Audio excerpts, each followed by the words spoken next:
नमस्कार, मैं अक्षता मौर्य स्वागत करती हूँ आपका यूपी न्यूज 24/7 न्यूज चैनल पर। अब वक्त आ चुका है कुछ बड़ी खबरों का, तो चलिए रुक करते हैं आज की मुख्य खबरों पर। प्रयागराज महाकुंभ में इन दिनों एंकर और इन्फ्लुएंसर हर्षा रिछारिया का नाम चर्चाओं में है, खासकर जब वे पहले अमृत स्नान के दौरान शाही रथ पर बैठी दिखाई दी। इस घटना को लेकर अब विवाद खड़ा हो गया है, क्योंकि काली सेना के प्रमुख स्वामी आनंद स्वरूप ने हर्षा के आचरण पर सवाल उठाए। उन्होंने कहा कि महाकुंभ जैसे पवित्र आयोजन का उद्देश्य ज्ञान और अध्यात्म का प्रसार होना चाहिए, न कि इसे मॉडल्स के प्रचार कार्यक्रम में तब्दील किया जाए। सिंगापुर के राष्ट्रपति थर्मन शनमुगरत्नम अपनी पत्नी जेन युमिको इटोगी के साथ 5 दिवसीय यात्रा पर नई दिल्ली पहुंचे। यहां उन्होंने राष्ट्रपति भवन में राष्ट्रपति द्रौपदी मुर्मू और प्रधानमंत्री नरेंद्र मोदी से मुलाकात की। वहीं इस दौरान थर्मन का औपचारिक स्वागत किया गया।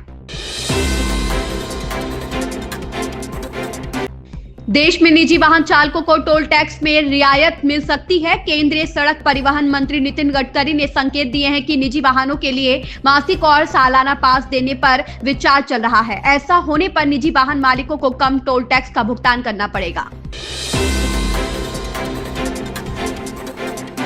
मुंबई सेंट्रल और अहमदाबाद के बीच वंदे भारत स्लीपर ट्रेन का ट्रायल रन पूरा हुआ। यह ट्रेन अहमदाबाद से सुबह 7:30 बजे रवाना होकर दोपहर 1:50 पर मुंबई सेंट्रल पहुंची। इस 130 किलोमीटर प्रति घंटा की रफ्तार ट्रायल रन के ट्रेन ने अपनी 180 किलोमीटर प्रति घंटा की अधिकतम सीमा को छुआ। बीजेपी सांसद अनुराग ठाकुर कहते हैं दिल्ली के लोग बीजेपी का समर्थन कर रहे हैं, क्योंकि उन्होंने बीजेपी की डबल इंजन सरकार बनाने और दिल्ली को प्रदूषण मुक्त बनाने, स्वच्छ यमुना बनाने, शराब की दुकानों की जगह स्कूल खोलने, शराब की दुकानों की जगह अस्पताल खोलने का फैसला किया है। देखिए, उम्मीद आपको यहीं से नजर आती है। दिल्ली की जनता सड़कों पर निकली है भारतीय जनता पार्टी के पक्ष में। दिल्ली की जनता ने मन बना लिया कि भाजपा की डबल इंजन की सरकार बनाएंगे और दिल्ली को प्रदूषण मुक्त बनाएंगे, दिल्ली की यमुना जी को साफ करके दिखाएंगे, दिल्ली में मधुशाला नहीं पाठशालाएं खोल के दिखाएंगे, दिल्ली में मोहल्ला क्लिनिक की गंदगी नहीं पड़े अस्पताल बनाकर दिखाएगी, तो केवल भारतीय जनता पार्टी की सरकार बनाएगी। क्योंकि ये मोदी जी की गारंटी है। मोदी जी स्वयं सरकारी योजनाओं की अमल ठीक हो, यहाँ पर जो वेलफेयर स्कीम्स हैं जो आम जनमानस को मिलती है पहले से और बेहतर करके दिखाएंगे। सैफ अली खान पटौदी परिवार के वारिस हैं। नवाबों के खानदान के होने के बावजूद उन्होंने अपने दम पर पहचान बनाई है। बॉलीवुड एक्टर सैफ अली खान पर हमला हुआ है, जिसकी वजह से वह सुर्खियों में बने हुए हैं। रिपोर्ट्स के मुताबिक सैफ के घर में चोर घुस गए थे और उसने सैफ पर चाकू से 6 बार हमला किया।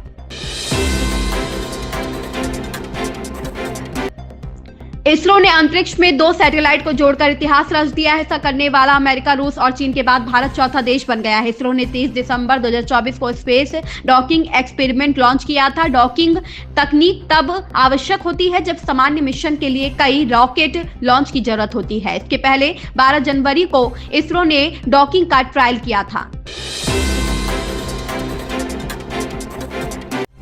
झारखंड की खुदरा शराब दुकानों में शराब के स्टॉक की ऑडिट शुरू हो गई है। यह ऑडिट 15 जनवरी से शुरू हुई और 20 जनवरी तक पूरा करने का लक्ष्य है। इससे संबंधित रिपोर्ट 21 जनवरी तक JSBCL मुख्यालय को उपलब्ध करानी है। यह ऑडिट विभागीय मंत्री योगेंद्र प्रसाद के निर्देश पर की जा रही है। जांच के बाद शिकंजा कसा जा सकता है।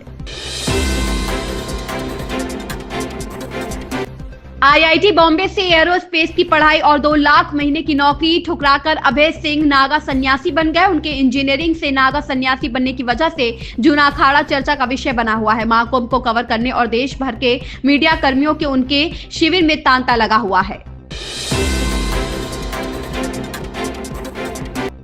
आंध्र प्रदेश के मुख्यमंत्री एन चंद्रबाबू नायडू ने बड़ी घोषणा करते हुए कहा कि कोई व्यक्ति सरपंच, नगर पार्षद या महापौर तभी बन सकता है जब उसके 2 से अधिक बच्चे हों। इस दौरान उन्होंने संकेत दिया कि इससे जनसंख्या में गिरावट को रोका जा सकेगा। बता दें कि सीएम चंद्रबाबू नायडू पहले भी जनसंख्या गिरावट को लेकर अपनी चिंता जाहिर कर चुके हैं।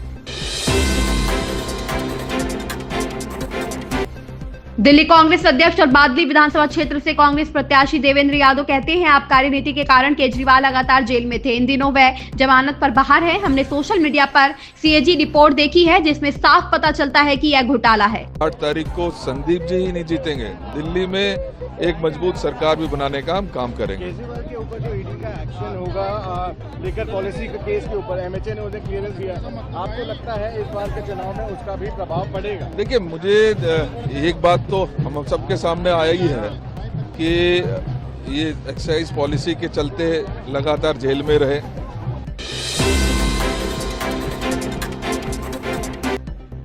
देश में मुख्य विपक्षी इंडिया गठबंधन को मजबूत करने की तैयारियां नए सिरे से शुरू की जाएंगी। इसके तहत क्षेत्रीय दलों की भूमिका बढ़ाई जाएगी। गठबंधन की शीघ्र ही दिल्ली में बैठक होगी जिसमें महत्वपूर्ण बिंदुओं पर चर्चा होगी। शंभू बॉर्डर से 21 जनवरी को 101 किसान फिर दिल्ली की तरफ पैदल कूच करेंगे। किसान मजदूर संघर्ष मोर्चा के किसान नेता सरवन सिंह पंधेर ने आज यह ऐलान किया। उन्होंने साफ किया कि कहा जा रहा है कि केंद्र की मोदी सरकार झुकेगी नहीं, लेकिन किसान जत्थेबंदियां भी अड़िग है। मोदी सरकार से एमएसपी की कानूनी गारंटी लेने के साथ साथ किसानों व मजदूरों के कर्ज भी माफ कराए जाएंगे। हिंडनबर्ग रिसर्च के विघटन पर बीजेपी प्रवक्ता शहजाद पूनावाला का कहना है, हिंडनबर्ग रिपोर्ट भारत की बढ़ती आर्थिक शक्ति के खिलाफ ली गई सुपारी थी। यह रिपोर्ट आर्थिक अराजकतावाद और आर्थिक आतंकवाद का एक प्रायोजित संगठन, सुनियोजित और चालाकी भरा कृत्य था।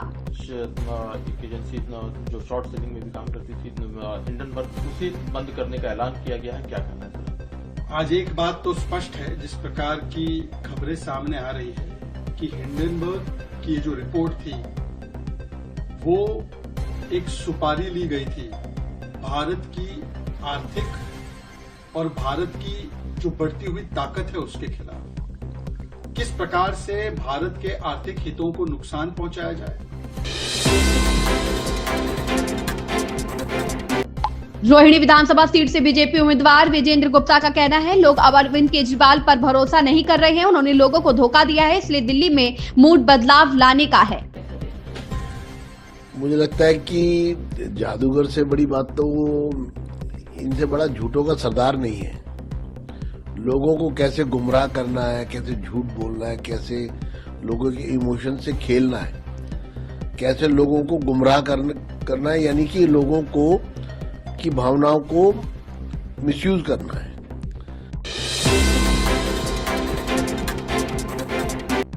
बीआरएस कार्यकारी अध्यक्ष केटी रामा राव फार्मूला ई इवेंट से संबंधित मनी लॉन्ड्रिंग मामले से पूछताछ के लिए प्रवर्तन निदेशालय के समक्ष पेश हुए। केटीआर ने दावा किया कि कोई गलत काम नहीं हुआ है, उन्हें राजनीतिक प्रतिशोध की वजह से फंसाया जा रहा है। बसपा सुप्रीमो मायावती यूपी के पार्टी संगठन की समीक्षा करेंगे। इस दौरान पिछली बैठक में पार्टी व मूवमेंट के हित में दिए गए कार्यों की समीक्षा करने के साथ ही आगामी कार्यों के लिए दिशा निर्देश दिए जाएंगे। फिलहाल आज के इन खबरों में बस इतना ही। बाकी लेटेस्ट अपडेट्स के लिए हमारे चैनल को लाइक, शेयर और सब्सक्राइब करना बिल्कुल ना भूलें। और अगर आपको वीडियो अच्छी लगी हो तो अपनी राय हमें कमेंट्स में जरूर बताएं।